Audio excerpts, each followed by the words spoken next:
Hello, everyone. Welcome back to the podcast. I'm your host, AJ02 in Love, here bringing you your NXT review for uh, August 26, 2020.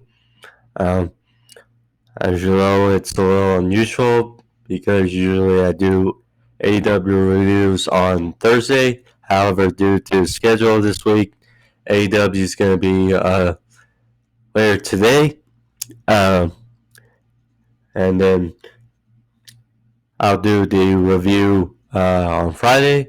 Um, so, it'll be strange for next week because NXT will be on Tuesday and AEW will be back to Wednesdays next week. So, once again, I'll probably have to figure out when to do which review, etc. But as far as the schedule goes, it should be back to normal. As far as my reviews go next week. But like I said, thank you for joining me. If you're new, like and subscribe so you can access all my content, my sports overview topics. I posted another video about that on Monday. As well, of course, my pro wrestling reviews, AEW and NXT.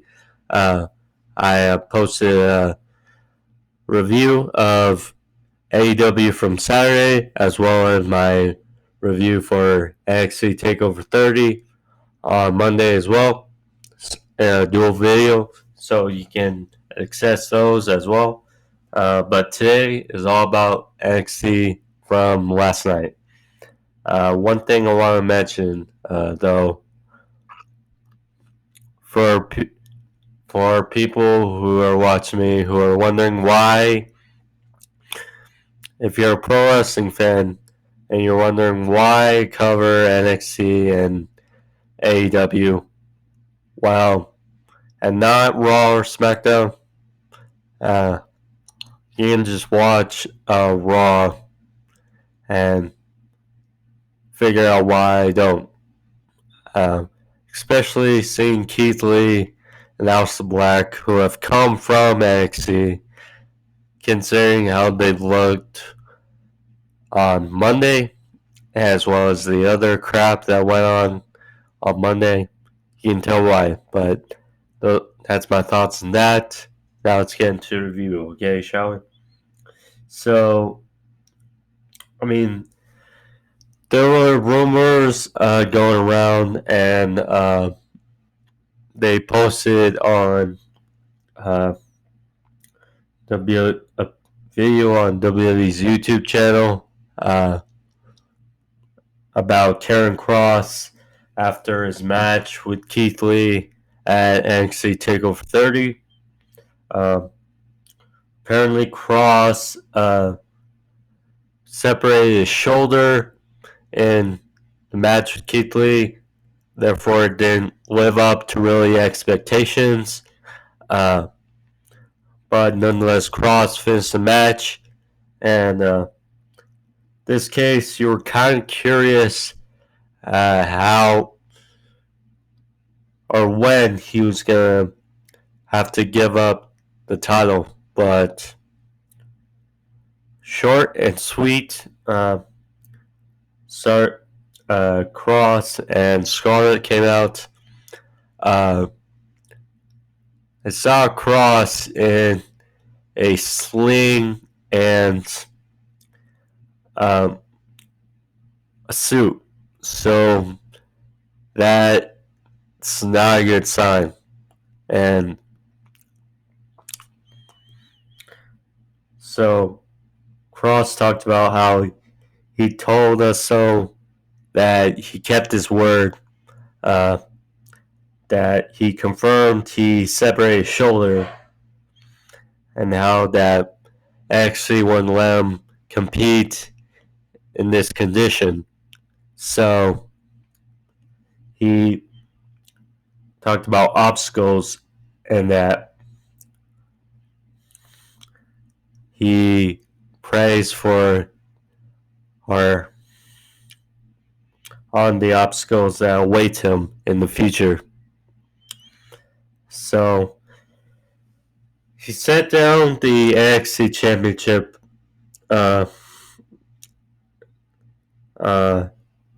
Scarlett set down the hourglass, engulfed in smoke, and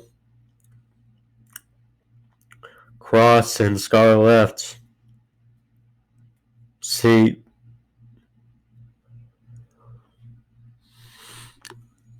you can go back and forth on this however you want, but I mean,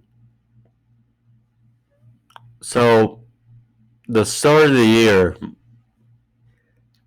obviously Adam Cole came in as champion and longest reigning NXT champion in history. Then Keith Lee won in a title unification kind of bout for title, NXT title versus North American Championship. Keith Lee won at the Great American Bash, which was booked on the fly. And then, considering how fast they fast-tracked Cross up the card, and I mean, and now he's injured. So you got Keith Lee, who didn't really have a fair reign as NXT champion. Yeah, Karrian Kross, who won the title from him, is now injured. Well, Keith Lee is on the main roster. Kross, he's too good to be in the NXT, really, especially now his age. He's going to be 36. He's obviously going to want to test his wear on the main roster. And if Vince has already ruined the debut of Keith Lee. And if he doesn't push Kross right, then I don't know what to tell you. Just is what it is. So we go from that to the first of two championship matches that we actually had on the show. Breezango versus Imperium. Obviously, Breezango won a triple threat number one contenders match against Only Larkin and Daddy Burch, and Joaquin Wild and Raul Mendoza, and TakeOver 30 to gain this tag team title match. This was fun. Breezango, well, NXT UK is apparently going to get back up in a couple weeks. So, Imperium, obviously, they're more NXT UK talent than NXT Global. So, that's probably why the decision came. But, yeah, this was a good match. Breeze hit the beauty shot on Bartel for a 2 count. Pretty fast start. They were fighting on the outside. Fabian Eichner, he is probably one of the most underrated talents in all of wrestling. He has steamroller moonsault combination for a 2 count, kind of like Kenny Omega does in AEW. Bartel, he had Mary crash 4-2. Then at the end, Bartel and Eichner were having miscommunication, and Breeze followed up with super kicks. To go with Eisner and Bartel. And then Fandango, he hit a double last dance. He hit, or the top rope leg drop that he calls the last dance. He hit both Eisner and Martel and pinned Eisner to crown new tag team champions. I mean, Imperium, they have not had a real reign per se since winning the gold from Thatcher and Riddle. Of course, the tag team division that was once prominent in NXT have not been the same since.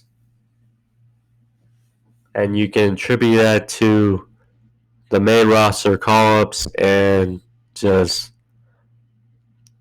Vince not paying attention to tag team wrestling. So, obviously, they gave the titles to Breezango. Good for both of them.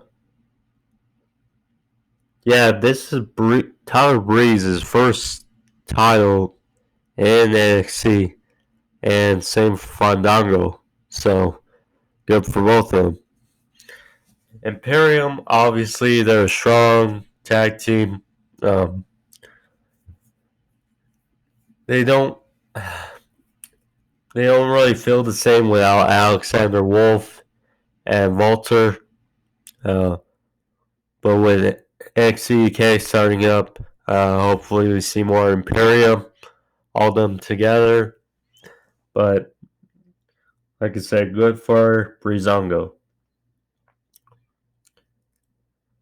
Damian Priest, the new North American champion. He was being interviewed by Mackenzie Mitchell, and then he was confronted by Timothy Thatcher, who talked about how he should get the first shot at Damian Priest, that he'll expose his wrestling skills, and that Damian Priest said that the after party is still not over and he's pretty well equipped. So after he left, pretty simple. Thatcher, he's been floating around. He's been getting momentum, but with not really any direction. So I wouldn't mind a match between these two. Next, we had the returning Tommasco Ciampa, who we haven't seen since TakeOver in Your House a little over 2 months ago.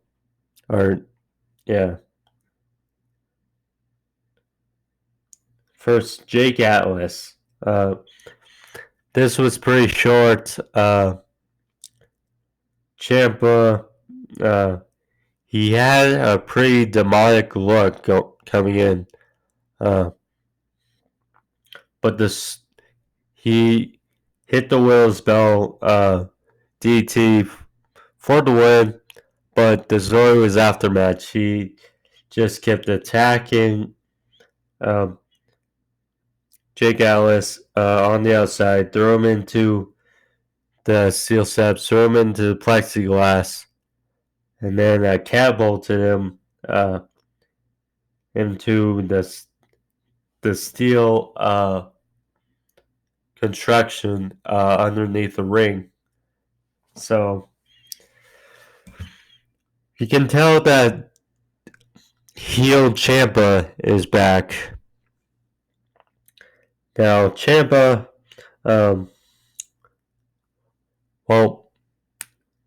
now with Cross back, or Cross injured, and the NXT title vacant, you thought maybe the story was there for Ciampa redemption to get Goldie back as a face, and I mean, if there were real fans there, I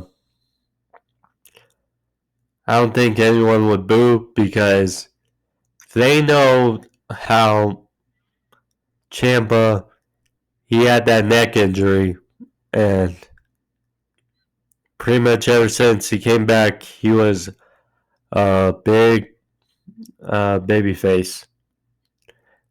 Now that they're the fans, the not real fans there in attendance, who are basically told who to cheer and who to boo for. It's pretty clear that how Ciampa is a heel again, which is kind of strange considering Johnny Gargano is a heel. But we'll see how it goes. Next, we had Mia Yim for Shotzi Blackheart. Apparently, it was supposed to be Mia Yim versus Mercedes Martinez. However, Robert Stone came out and said she wasn't healthy. And Shotzi, once again, she drove over Robert Stone's leg with her tank. So, instead, we got Mia Yim for Shotzi Blackheart. This is kind of cool. In the end, Mia, she missed a top rope missile drop kick, and Shotzi hit 2 sentons for the win. Good for Shotzi. Kind of makes sense because Shotzi, obviously, they've been pushing more than Mia Yim. Mia Yim has been floating around. Obviously, now with her boyfriend, Keith Lee, on the main roster. Curious where she'll be in NXT.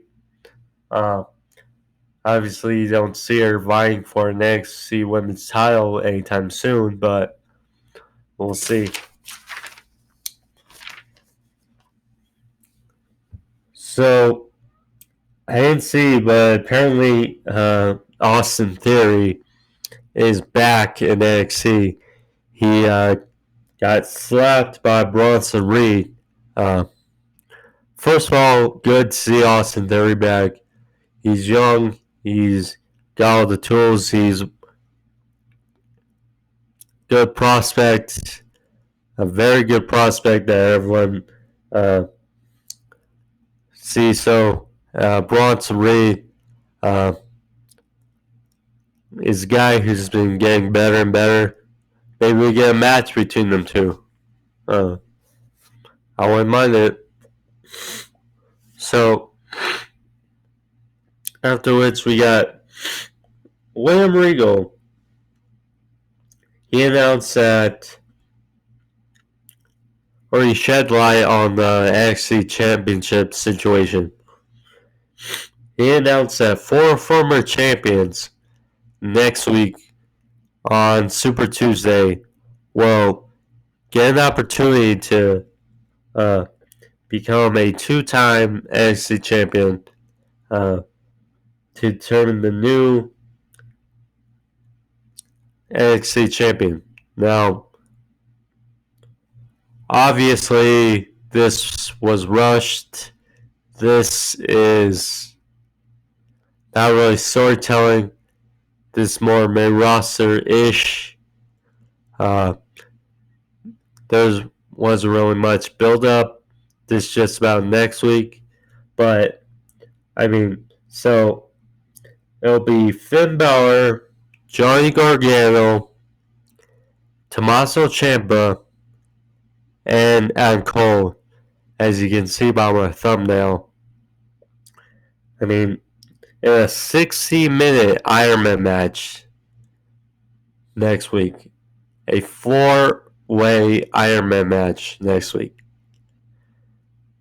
Never before seen, but should be one of the best matches in NXT history. Now, I'm intrigued because there's not really story there. It's just building up for next week. I mean, because, well, when you look at it, okay, so Adam Cole, obviously, he beat Pat McAfee in what was probably the show stealer of NXT TakeOver 30, in which Pat McAfee shocked us all. But you don't see Cole winning the title because, I mean, he had his reign, longest reign in history. The Undisputed Era is eventually going to be called up to the main roster. That seems inevitable, but we'll have to see when. So I don't think it's going to be Cole. Tommasco Ciampa. He just returned. Obviously, turned heel. I think that it could be Ciampa, but I mean, there's a story there to be told.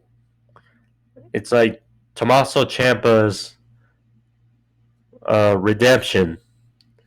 You know, he never lost the title due to his neck injury. He had a relinquished title, and he can build that up. Obviously, now it's that he's a heel. It's kind of strange, but you could probably work your way around it. So we'll see about that. Johnny Gargano. I mean, he and his wife Candice LeRae have been built up as his heel husband and wife duo, and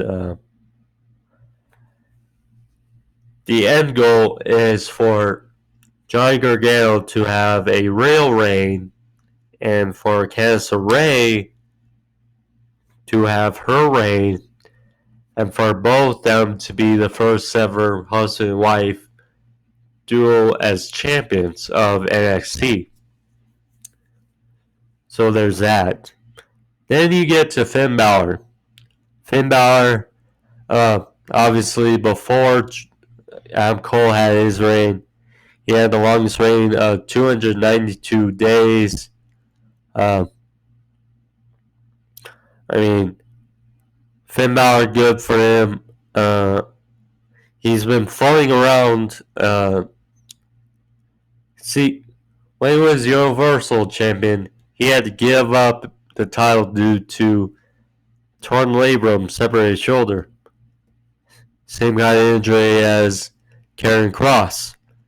So the story's kind of there. Obviously, I don't think restrictions are going to come. Well, I think that until this thing is over, until the pandemic is over, we're not going to get that Finn Balor-Walter feud. Even though NXT UK is starting up again. But, yeah, we'll see. But it looks to be Balor as a favorite to win that match next week.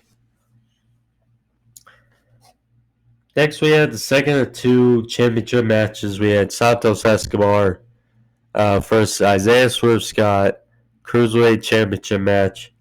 This is good in its own right. Escobar, he threw Scott into the glass on the outside. Good spot. Then another good spot. They were both on the second rope, and Swerve was going for like a top rope hurricanrana, but instead Escobar countered for powerbomb for a 2 count. Then at the end of the match, kind of messy, but Escobar, he was on the outside. He had a mat. There was a mask underneath the ring, and Escobar, he put on this mask that had type of pointy thing before it, so maybe it was something. And then he delivered a headbutt to Swerve, which knocked him out, and then he pinned Swerve 1, 2, 3 to win the match and retain the Cruiserweight Championship. Screwy finish. We're probably going to get a rematch soon out of these two. I wouldn't mind another match. But win for Escobar.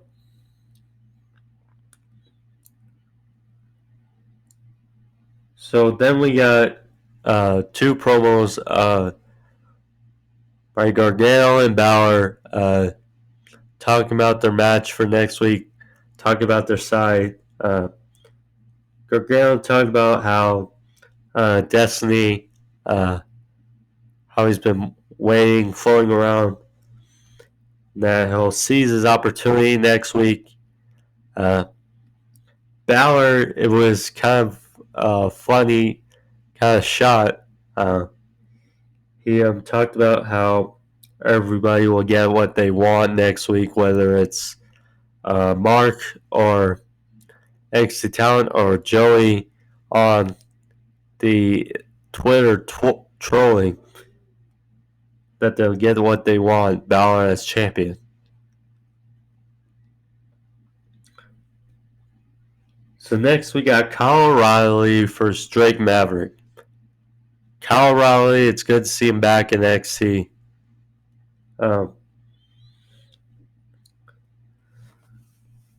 This was a pretty much throwaway match. The Undisputed Era is still waiting to be called up. Drake Maverick, seems like they gave up on his storyline. Kyle O'Reilly, he's a very good submission specialist. He walked on the heel hook for the win. Maverick tapped out. After a match, they were set to beat up on Drake Maverick. However, Killian Dane came in and stopped the attack. At first, it was like to save Maverick, you could say, but Maverick came to, or was going to thank Killian Dane, but he got decked with the clothesline. So Killian Dane, well, he was also attacked a couple weeks ago in that match against Maverick, so it makes sense. Getting a little revenge for the Beast of Belfast. We got a promo then by Adam Cole. He was talking about how now he's past Pat McAfee, he can focus on becoming. Well, they talked about how when he was NXT champion, people were calling him the Iron Man. Now, it's kind of fitting that next week it'll be an Iron Man match to determine the NXT champion. And he said that it's one thing to be NXT champion once. It's another thing to become the NXT champion a second time. And that he'll do it, and that is undisputed. So then we got to the main event. Rhea Ripley and Io Shirai versus Dakota Kai and Raquel Gonzalez. This was alright.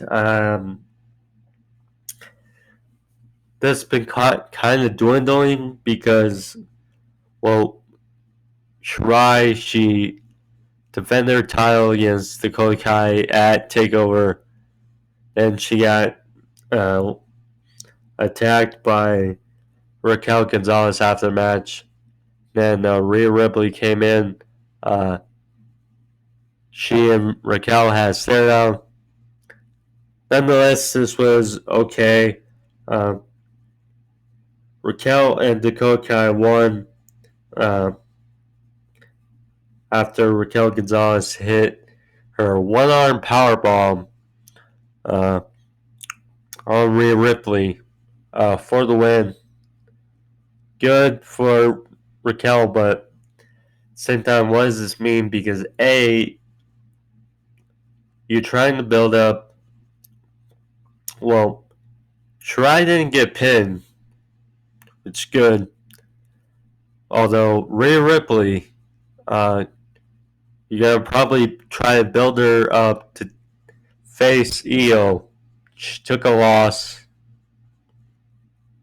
and Rhea Ripley, she still has to face, or she's still feuding for Mercedes Martinez, and she looks weak here. Raquel and Dakota, Dakota, she lost that TakeOver, but they win here. It's just confusing to see where they go, because Dakota has had her chances at the NXT Women's Championship, but has lost. And Raquel Gonzalez, was this due for them? Really, I just don't know. Was a weird way to finish NXT last night, but because you had 2 championship matches in the tag team titles and the Cruiserweight Championship, but you opted to go with this match to end the show. It was just a weird episode of NXT, but nonetheless, I hope you guys enjoyed it. I hope you guys enjoyed the review. Like and subscribe. Obviously, I'll be back tomorrow with my AEW review, which is going on later. I'll cover that tomorrow. Then obviously on Monday, back to another episode of Swords Overview Topics. So with that, thank you all for tuning in. Like and subscribe, and I'll see you all tomorrow.